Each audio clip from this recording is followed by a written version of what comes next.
Alors bonjour, je m'appelle Natacha Froger, je suis architecte d'intérieur. J'ai créé mon agence il y a un peu plus de 10 ans, qui s'appelle Atome Associés. Cette agence est dédiée par choix et par orientation depuis son origine à l'hôtellerie. Dans l'univers de l'hôtellerie, aujourd'hui, les sols souples sont un incontournable. Ils occupent dans la majorité des cas, plus de 80% des revêtements de l'hôtel. Balsan est bien évidemment un acteur incontournable du secteur parce que c'est une magnifique entreprise française qui a un savoir-faire unique et une fiabilité incroyable depuis des années. Les projets vont vite. Les délais sont de plus en plus courts, les contraintes de plus en plus importantes et il est pour nous vital d'avoir des partenaires, ce ne sont pas des fournisseurs dans ces cas-là, ce sont des partenaires sur lesquels on peut s'appuyer en permanence. Et Balsan fait vraiment partie, pour nous, aujourd'hui architectes d'intérieur, de ces partenaires incontournables.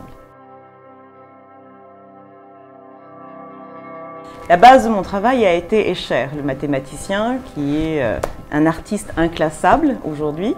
Quand j'ai commencé à travailler sur le thème d'Escher et donc le principe du pavage du plan, je me suis rendu compte du génie absolu de ce garçon parce que pendant un mois, il a fallu que je réétudie la mathématique et la géométrie d'Escher.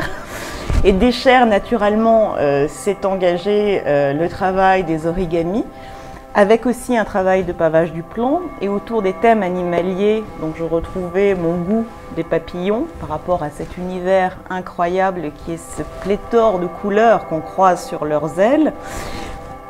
Et donc après Escher, après les origamis, le travail sur l'imago, donc le papillon, le végétal est revenu aussi un univers qui m'est très cher, qui est le graphisme et tout ce qui est l'optique. Et donc la référence à l'op art, donc l'art cinétique, les illusions d'optique.